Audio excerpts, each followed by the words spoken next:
The day I picked out my wedding dress, my mother-in-law commented, "I wonder if that still fits me."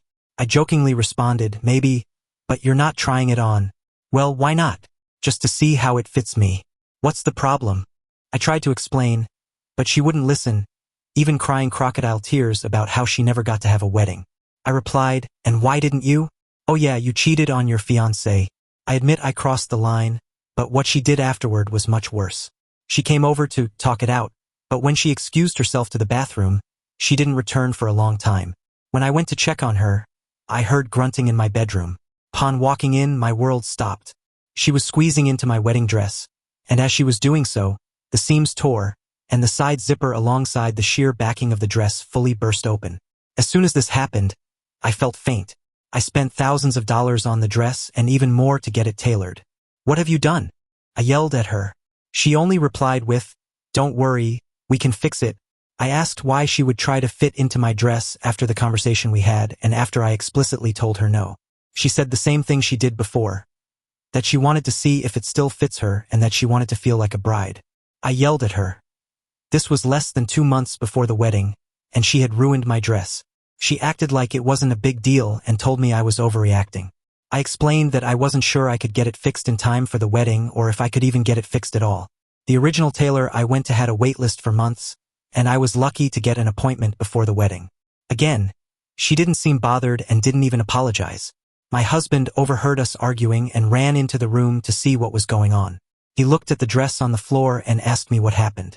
I told him that his mom ripped my dress, and he looked horrified. He told her that she would have to pay for a new one as soon as possible since the wedding was only a few weeks away. But I had my heart set on that dress. It was perfect for me. Before I could express this to my fiancé, she refused, saying it wasn't her fault that I got an unreliable wedding dress.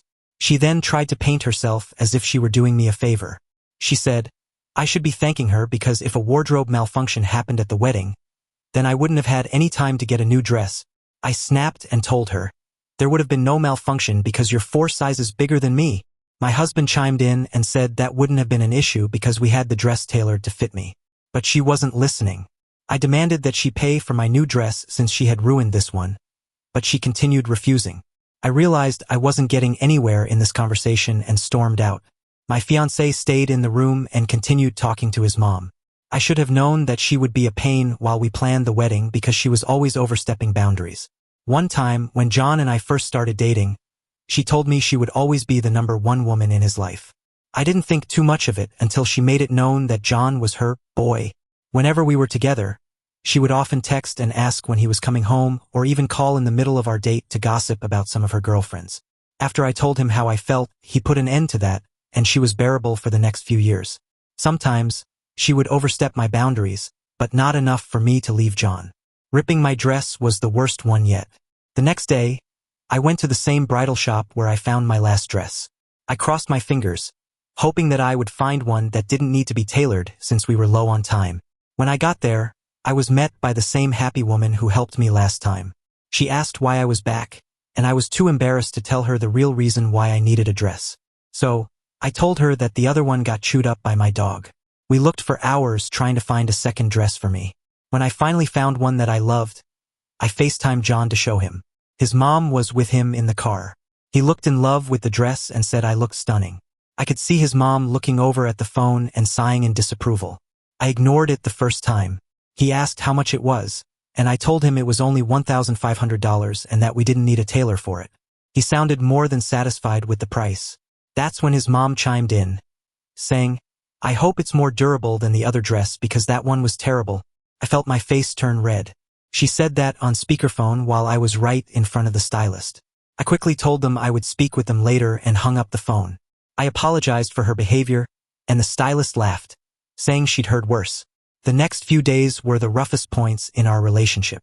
John and I got into petty arguments about the dress. His actions really caught me off guard because, out of nowhere, he seemingly started to side with his mom. He said he would pay for the new dress and told me not to worry about it. I told him that unless he set boundaries, his mom would continue thinking she could run our relationship. John said he felt torn between us because he loved us both and wished we could be on the same page. 2 weeks before the wedding, we were at dinner, and his mom brought up the wedding dress again. She asked where it was, and I said I wouldn't tell her so she couldn't ruin that one too. John said I was being petty and to let it go, but I knew the truth. She said, out of the blue, that I was trying to steal the last thing in her life that made her happy and that I should be grateful to have her in my life. At that moment, I heard the doorbell ring. It was my friend Emma. John said he invited her to have dinner with us because I seemed tense these past few weeks. For that night, I finally felt a sense of relief. We didn't mention the dress. I enjoyed my friend's company, and the food was amazing. The next day, though, I got a call from John's aunt saying I should stop bringing up the dress and that I was overreacting to the whole situation, even though it was my wedding. She said I was wrong for demanding money from John's mom since I knew she was living paycheck to paycheck. More of John's family called me leading up to the wedding, some siding with me and others siding with his mom. When I brought this up to John, he would say, well, maybe my mom didn't mean to ruin the dress, and it's just a dress. Plus, we already got another one. Every time we were all together, John tried to de-escalate the arguments, but it seemed like each time his mom and I clashed, she seemed satisfied, as though he was taking her side. The more we talked, the more it felt like he was agreeing with her. One afternoon, we spoke about the dress, and he told me the dress shouldn't ruin my big day and maybe I was overreacting. I tried to explain that it wasn't just about the dress, it was the principle. She would only make our day worse if she kept this up, but he couldn't see it. The closer we got to the wedding, the less time he spent with me. I noticed his mom would always call him or stay with him while we tried to be together. It started to feel like it did when we first started dating again. While John and I were picking out the flowers for my bouquet, his mom insisted that she join us. I told him I didn't want her there, and he said I should let her come since she had no one else in her life to hang out with. I reluctantly agreed. The second I found flowers I liked, champagne and pink, my favorite colors, I could feel her eyes staring me down. I asked John how he felt about them, and he said they looked great. Then his mom said those colors weren't right for the wedding and that I should go with red roses instead since they symbolized passion and romance. Instantly, John told me she had a point and that I should consider her opinion. I ended up getting the red roses, but I wasn't happy about it. As we drove home, he suggested I let his mom have more input on the wedding since she had a good call on the flowers. I asked him what he meant by that, and he said she would probably be good at helping plan the rest of the wedding since she had experience. I couldn't believe what I was hearing. I said if he wanted her to be a part of the wedding so badly, he should marry her instead of me. He was shocked to hear this and said he didn't mean it in a bad way. But that's how he always was, painting me as the hostile one when I tried to set boundaries.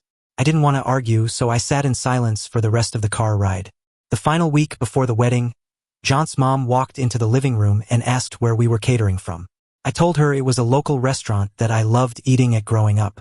She said I should cater from a fancier restaurant to make the experience more upscale. I told her it was my celebration, but she ignored me and proceeded to ask exactly where the venue was. I showed her the location, and she asked why I chose that place because there was a lot of crime in the neighborhood. She called the whole wedding ghetto and said I should have asked her for more help in planning it. I tried to keep my cool, but my blood was boiling.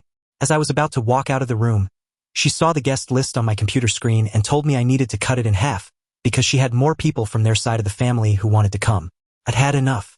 I told her to leave it alone and that if she had so many grievances about my wedding, then she shouldn't feel obligated to come. She rolled her eyes and called on John. John walked into the room, wondering what was going on yet again. As I explained that his mother was trying to ruin our wedding once more, he said she was just trying the best way she knew how.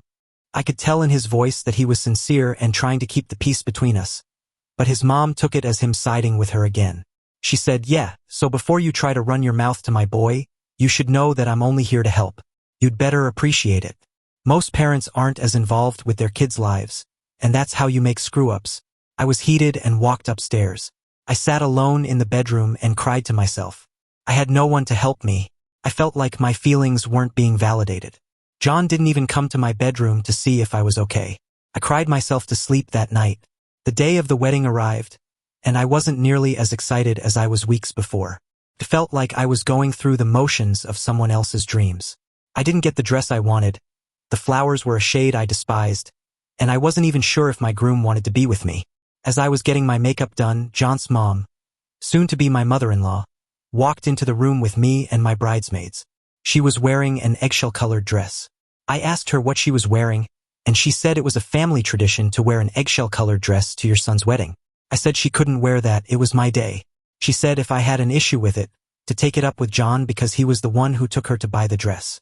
I went into the room where John was getting ready and told him to tell his mom to take off that dress or she wouldn't be attending the wedding. He hesitated, and his mom walked into the room right after. "Well, what are you waiting for? Tell her," she said. He told me I was overreacting because, technically, the color was eggshell and not white like my dress. I couldn't believe what I was hearing. I ran back to my room and cried. The makeup look that was almost complete was smeared all over my face. I began rethinking everything.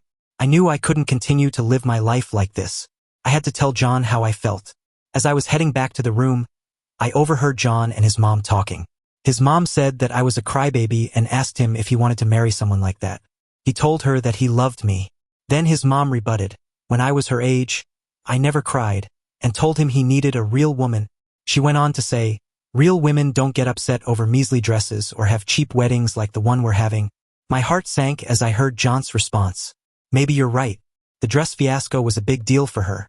But we got the one she needed, so she shouldn't have dragged it out so long. As for the wedding, I just wanted to make everyone happy. I felt a lump in my throat. I opened the door to the room, and they both looked at me like they'd seen a ghost. I told John to his face that I would not be marrying him because he enabled his mom to overstep all the boundaries we had set. Then I left. I felt my heart shatter as I said the words. As I ran out, I heard his mom say, "I knew it was only a matter of time." He chased behind me trying to convince me to stay. He said he promised to be a better partner and that he would compromise. But all I could think about was the exact conversation we had when we first started dating. I knew I was making the right decision by stepping out of the cycle. I knew I couldn't live my life with someone who couldn't fully support me and put me first. Against my better judgment, I let him almost convince me to stay. After hearing his spiel, he said that I should also try to make things right with his mom. I asked him how he wanted me to do that, and he said I should apologize to her for causing so much drama. That was the icing on the cake. I left and told him to lose my number. I knew I deserved a better partner who could treat me the way I wanted to be treated.